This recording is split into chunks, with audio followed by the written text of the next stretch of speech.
നമസ്കാരം.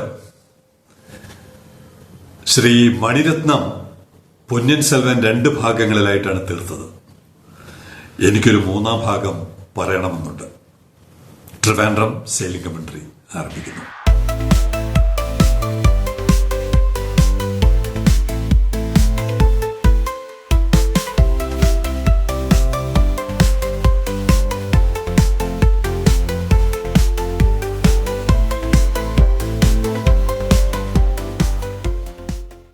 സാധാരണഗതിയിൽ sailing commentary ഞാൻ വളരെ വൈകിയാണ് കാണാറ്. കാരണം റെസ്പോൺസുകൾ പരമാവധി വന്നിട്ട് കാണാം എന്നുള്ളതാണ് എൻ്റെ ഒരു ശൈലി. പക്ഷേ ഇന്നലെ എനിക്ക് നോട്ടിഫിക്കേഷൻ വന്നപ്പോൾ തന്നെ ഞാൻ ആ ലിങ്ക് സേവ് ചെയ്യാൻ, ചിലപ്പോൾ എനിക്ക് ലിങ്ക് കിട്ടാതെ വരുമ്പോൾ ആ ലിങ്ക് സേവ് ചെയ്യാൻ വേണ്ടി ഞാൻ രാവിലെ തന്നെ അത് ശ്രമിച്ചു. അപ്പോൾ 2 പേരുടെ കത്താണ് ആദ്യം കണ്ടത്. ആകെ 2 പേരെ കമന്റ് ചെയ്തിട്ടുള്ളൂ, കുറച്ച് പേര് കണ്ടിരുന്നു.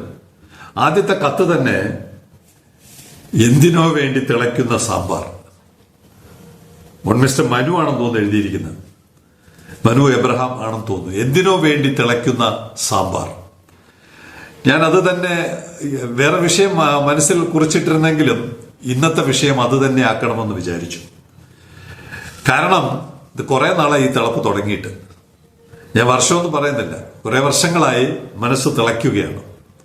അപ്പൊ മനു കണ്ടുപിടിച്ചു എന്തിനോ വേണ്ടി തിളയ്ക്കുന്ന സാമ്പാർ.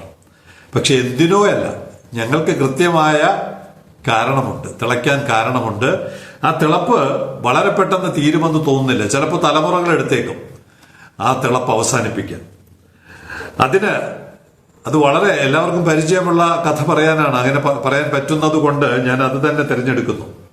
പൊന്നിൻ സെൽവൻ, ആ കഥ 2-ാം ഭാഗം. ഞാൻ ആദ്യത്തെ ഭാഗമേ കണ്ടുള്ളൂ, 2ാമത്തെ കാണാൻ സൗകര്യം കിട്ടില്ല, സമയം കിട്ടില്ല. എപ്പോഴെങ്കിലും കാണണം. The movie concludes with a sense of closure. തീർന്നു, ചാപ്റ്റർ തീർന്നു എന്നാണ്, സിനിമ തീർന്നു എന്നാണ് പറയുന്നത്. The movie concludes with a sense of closure, tying up loose ends. ചില അഴഞ്ഞ ഇതെല്ലാം കെട്ടി മുറുക്കി പരുവത്തിലാക്കി. And setting the stage for the next chapter in the Chola dynasty. അടുത്ത ഘട്ടത്തിലോട്ട്, ചോള ഡൈനാസ്റ്റിയുടെ അടുത്ത ഘട്ടത്തിലോട്ട് കടക്കുന്ന തരത്തിൽ കഥ പൂർണ്ണമാക്കി. അരുൾമൊഴി വർമ്മൻ, അറിയാലോ, സിനിമ കണ്ടവർക്ക് അറിയാലോ, അരുൾമൊഴി വർമ്മൻ ജയം രവി അവതരിപ്പിച്ച കഥാപാത്രം. അതാണല്ലോ പൊന്നിൻ സെൽവൻ. അദ്ദേഹവും നമ്മളുമായിട്ട് എന്താണ് ബന്ധം? അരുൾമൊഴി വർമ്മനും നമ്മളുമായിട്ട് എന്തെങ്കിലും ബന്ധമുണ്ടോ? അതാണ് ഈ തിളയ്ക്കാൻ കാരണം. ബന്ധമുണ്ട്. ഞാൻ ഒരു ചെറിയ പഠനത്തിൽ നിന്നാണ് ഈ വക വസ്തുതകൾ കണ്ടെത്തിയത്. ഡോക്ടർ ജയറാം പൊതുവാൾ, അദ്ദേഹം ഇന്ത്യൻ എക്സ്പ്രസിൽ എഴുതിയ ഒരു കുറിപ്പ്, സിനിമ ഇറങ്ങിയ സമയത്ത് എഴുതിയ കുറിപ്പാണ്.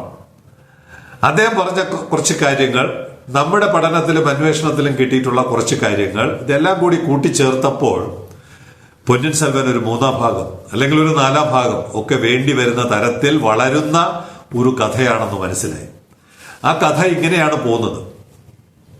Rajaraja fest initiated his territorial expansion with the conquest of Kerala as soon as he became king. Cinema അവസാനിക്കുന്ന അങ്ങനെയാണല്ലോ, പുള്ളിയുടെ കിരീടധാരണമാണല്ലോ. എനിക്ക് തോന്നുന്നു അങ്ങനെയാണ്. ഞാൻ 2-ാം ഭാഗം കണ്ടില്ല, വായിച്ചറിഞ്ഞത് അദ്ദേഹത്തെ രാജാവായി വാഴിക്കുന്നതോടുകൂടിയാണ് പൊന്നിൻ സെൽവൻ 2-ാം ഭാഗം അവസാനിക്കുന്നത്. അപ്പൊ അത് കഴിഞ്ഞപ്പോ അദ്ദേഹത്തിന്റെ ഭരണ തുടക്കത്തിൽ തന്നെ അദ്ദേഹം ഈ അനക്സേഷൻ എന്ന് പറയും, വെട്ടിപ്പിടിക്കൽ, ചുറ്റുപാടുമുള്ള രാജ്യങ്ങൾ വെട്ടിപ്പിടിക്കുന്ന പ്രവർത്തനം, രാജരാജ ഫെസ്റ്റ് ഇനിഷ്യ. അപ്പോ അരുൾമൊഴി വർമ്മന്റെ പേര് പിന്നെ രാജരാജ 1 ഫെസ്റ്റ് എന്ന് മാറുകയാണ്. Rajaraja 1 initiated his territorial expansion with the conquest of Kerala as soon as he became king. രാജാവായത്, Chola സാമ്രാജ്യത്തിന്റെ രാജാവായതോടുകൂടി അദ്ദേഹം എക്സ്പാൻഷൻ പ്രവർത്തനം തുടങ്ങി. Rajaraja continued the Pandya Kerala conquest, കീഴടക്കൽ, within 3 years of his reign. അധികാരത്തിൽ വന്ന 3 വർഷം കഴിഞ്ഞ ഉടൻ, അല്ലെങ്കിൽ 3 വർഷം ആകുമ്പോഴത്തേക്കും അദ്ദേഹത്തിന്റെ ഈ എക്സ്പാൻഷനിസ്റ്റം, അങ്ങോട്ട് കടന്നു കയറി ആക്രമിച്ച് കീഴടക്കുന്ന ആ ശൈലി അങ്ങ് തുടങ്ങി. ദ മച്ച് റെഫേർഡ്, അപ്പൊ അതിനെ കുറിച്ച് പറയുന്നത്, the much referred battle of Kanthalloor Salai. Kanthalloor Sala അറിയാമല്ലോ, വിശദമായി കാന്തല്ലൂർ ശാലയെ കുറിച്ച് ഇനിയൊരു എപ്പിസോഡ് വരുന്നുണ്ട്. The much referred Battle of Kandalur Shalai was fought around 988 CE. Common ഇറ എന്ന് പറയുമ്പോൾ നമ്മൾ പണ്ട് AD എന്ന് പറയുന്ന യേശു ക്രിസ്തുവിന് പിന്നിൽ ഇപ്പോ അതാണ് ഇപ്പോഴത്തെ കോമൺ ഇറ 988 കോമൺ ഇറ along with the capture of വിഴിഞ്ഞം അടിയുടെ symbol along with the capture of വിഴിഞ്ഞം a port city around 9 kilometers from Thiruvananthapuram. അപ്പൊ നമ്മുടെ പൊന്നിൻ സെൽവൻ ഇവിടെയൊക്കെ വന്നിട്ടുണ്ട്. ഇവിടെ വന്ന് പോർട്ട് സിറ്റി വിഴിഞ്ഞമെന്ന് പറയുന്ന പോർട്ട് സിറ്റി കീഴടക്കിയിട്ടുണ്ട്. എപ്പോഴാണ്? 1000 വർഷങ്ങൾക്ക് മുമ്പ്. 988. 1000 ആയില്ല. 988 CE പൊന്നിൻ സെൽവൻ അഥവാ അരുൾമൊഴി വർമ്മൻ രാജരാജ ചോളൻ ഇവിടെ വന്ന് നമ്മളെ കീഴടക്കി. തിളയ്ക്കാതിരിക്കുമോ സാമ്പാർ? വളരെ പ്രശസ്തനായ ഒരു ചരിത്രകാരനാണ് നീലകണ്ഠ ശാസ്ത്രി. അദ്ദേഹം ഈ രാജരാജ ചോളന്റെ പോർട്ട് സിറ്റിയെ കീഴടക്കലിനെ കുറിച്ച് പറഞ്ഞതിനകത്ത് ഇങ്ങനെ പറയുന്നുണ്ട്. Nilakanta Sastri calls it the destroyed ships. പോർട്ടിലെ കപ്പലുകളൊക്കെ നശിപ്പിച്ചു. Destroyed ships at Kanthalloor. Harbour ആവാം അല്ലെങ്കിൽ ശാലയാവാം. അന്നത്തെ കാന്തല്ലൂർ ശാല അടങ്ങുന്ന വിഴിഞ്ഞം എന്ന പ്രദേശത്തെ കപ്പലുകളെല്ലാം നശിപ്പിച്ചു. അതിന് അദ്ദേഹത്തിന് ഒരു ഡിഗ്രിയൊക്കെ കിട്ടിയിട്ടുണ്ട്. അതൊക്കെ ഞാൻ അടുത്ത മറ്റൊരു എപ്പിസോഡിൽ പറയുന്നുണ്ട്. More acceptable is the destruction of the business centre and the capture of A major port like വിഴിഞ്ഞം. തിളയ്ക്കും. സാമ്പാർ മാത്രമല്ല, ചോര വരെ തിളയ്ക്കും. മോർ അക്സെപ്റ്റബിൾ ഇസ് എന്റെ മോർ അക്സെപ്റ്റബിൾ വേർഷൻ എന്ന് പറയുന്നത് is the destruction of the business centre. വ്യാപാര കേന്ദ്രം തകർത്തു. And the capture of A major port like വിഴിഞ്ഞം. അക്കാലത്തെ ഏറ്റവും പ്രധാനപ്പെട്ട ഒരു പോർട്ടും അവിടെ നടന്നിരുന്ന ബിസിനസ് കേന്ദ്രങ്ങളും തകർക്കപ്പെട്ടതാണ് കാന്തല്ലൂർ ശാലയിൽ നടന്ന ടെറിട്ടോറിയൽ എക്സ്പാൻഷന്റെ ഭാഗമായിട്ട് നടന്ന കാന്തല്ലൂർ യുദ്ധം. ഇത് അധികം പേർക്ക് അറിയാത്ത കാര്യമാണ്. പൊതുസമൂഹത്തിൽ അധികം പേർ പഠിക്കാത്ത വിഷയമാണ് ഇങ്ങനെ ഒരു യുദ്ധം. ബാറ്റിൽ ഓഫ് കാന്തല്ലൂർ ശാല. There was a conscious attempt to control the Indian Ocean trade. അടിയുള്ള സിമ്പൽ. 1000 വർഷങ്ങൾക്ക് മുമ്പ് ഇന്ത്യൻ ഓഷ്യൻ ട്രേഡ് കണ്ടുവച്ചിരുന്നവരുണ്ടായിരുന്നു. There was a conscious attempt to control the Indian Ocean trade route by the Cholas, initiated by Rajaraja, a sharp reader. ഇത്തരം കാര്യങ്ങളെല്ലാം വളരെ കൃത്യമായി മനസ്സിലാക്കുന്ന ഒരാൾ. Of the region's geopolitics, ഈ ഭാഗത്തെ അന്നത്തെ രാഷ്ട്രീയ സംഭവങ്ങളെല്ലാം മനസ്സിലാക്കി. Try to capture the major business centers and ports on the eastern and western sea. ഇന്ത്യയുടെ കിഴക്കുവശത്തതും പടിഞ്ഞാറ് വശത്തതുമായ പോർട്ടുകൾ, ജിയോ പൊളിറ്റിക്സ്, ഓരോ കിങ്ഡംസ്, ലോക്കൽ രാജാക്കന്മാരെയൊക്കെ മനസ്സിലാക്കി പിടിച്ചെടുക്കുവാൻ എന്താണ് പ്രധാന ട്രേഡ് റൂട്ടാണ് ഇന്ത്യൻ ഓഷ്യൻ. അങ്ങനെ പടിഞ്ഞാറൻ ഭാഗത്തെ പ്രധാന പോർട്ടായ വിഴിഞ്ഞം പിടിച്ചെടുക്കാൻ ബാറ്റിൽ ഓഫ് കാന്തല്ലൂർ ശാല അദ്ദേഹം നടപ്പിലാക്കി. These were the transit areas, ports of call for the Arab traders and ships to Southeast Asia and China. ഇത് പറയുന്നത് റൊമീല താപ്പർ എന്ന് പറയുന്ന ഈ ഇപ്പോഴത്തെ നടപ്പിലുള്ള ഇപ്പോഴും ജീവിച്ചിരിക്കുന്ന നമ്മുടെ നീലകണ്ഠ ശാസ്ത്രിയൊക്കെ മരണപ്പെട്ടു പോയി. റൊമീല താപ്പർ ഇപ്പോഴും ഉണ്ട്.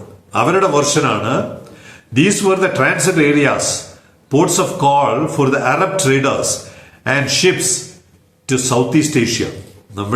നമ്മൾ പറയാറുണ്ടല്ലോ ലയം Chabahar, Ho Chi Minh City, China, Japan, Korea തുടങ്ങിയ മലേഷ്യ, സിംഗപ്പൂർ, മലാക്ക, ഇങ്ങോട്ടെല്ലാം പോകുന്ന ഒരു ട്രേഡ് സെന്ററിന്റെ ട്രാൻസിറ്റ് പോർട്ടുകളിൽ ഒന്നാണ് വിഴിഞ്ഞം.